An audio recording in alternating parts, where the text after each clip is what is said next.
ज्योतिर्लिंग के दर्शन के लिए आप लोग पधारे हैं। ये राम से 14 पीढ़ी पूर्व मानधाता राजा हुए हैं। शिव पुराण में उल्लेख है, जिन्होंने मां से ने पिता से जन्म लिया था।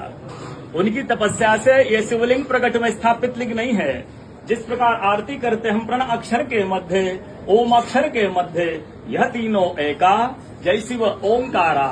एक शिवलिंग में ब्रह्मा विष्णु महेश निराकार धरती से प्रकट हुए हैं। इसलिए अखंड दीप यह जो जल रहा प्राचीन समय से, एक ही दीपक में 3 बातियां लगातार जल रही है, ब्रह्मा विष्णु महेश की। इस पहाड़ी के ऊपर 7 किलोमीटर का परिक्रमा मार्ग है, वो भी ओम आकृति में है। जो पर्वत पे हम प्रभु के दर्शनों के लिए खड़े हैं, ये पर्वत स्वयं शिवलिंग की आकृति में है।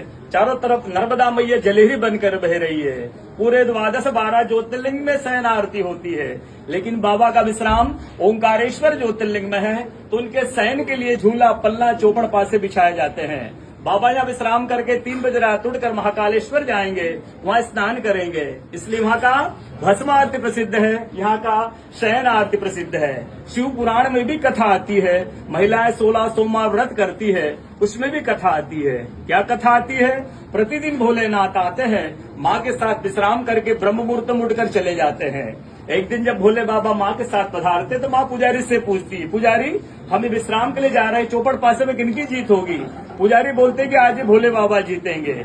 ऐसा बोलकर पुजारी घर चले जाते हैं। भोले बाबा माँ विश्राम के लिए चले जाते हैं।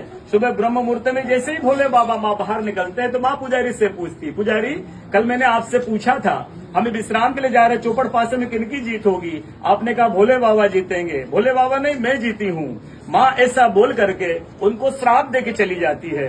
उनके तुरंत पश्चात अप्सराएं शिवलिंग पे जल चढ़ाने आती तो अप्सराएं पुजारी से पूछती, पुजारी अस्वस्थ क्यों हो गए? आप तो ठीक थे। फिर पुजारी बताते हैं, प्रतिदिन भोले बाबा माँ के साथ विश्राम करके चले जाते थे। कल भोले बाबा माँ के साथ पधारे, माँ ने मुझसे पूछ लिया, पुजारी हमें विश्राम के लिए जाएंगे, चौपड़ पासे में किनकी जीत होगी? मैंने कहा भोले बाबा जीतेंगे। भोले बाबा ने माँ जीत गई, माँ मुझे श्राप देके चली गई। अप्सराएं बोलती चिंता न करो, हम अंदर जाकर शिवलिंग की पूजा करके आते, फिर इसका उपाय बताएंगे। अप्सराएं अंदर जाकर के शिवलिंग की पूजा करके बाहर आकर बोलती, पुजारी आप 16 सोमवार व्रत कीजिएगा, व्रत करते ही स्वस्थ हो जाएंगे, व्रत करते ही ठीक हो जाएंगे। ये वो कथा का दर्शन प्रतिदिन होता है।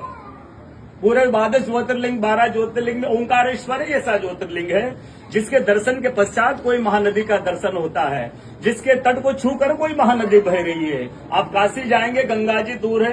आप उज्जैन जाएंगे, क्षिप्रा जी दूर है। आप सोमनाथ जाएंगे, समुद्र है। लेकिन ओंकारेश्वर ऐसा ज्योतिर्लिंग है जिसके दर्शन के पश्चात कोई महानदी का दर्शन होता है। वो महानदी है रुद्रदेहाज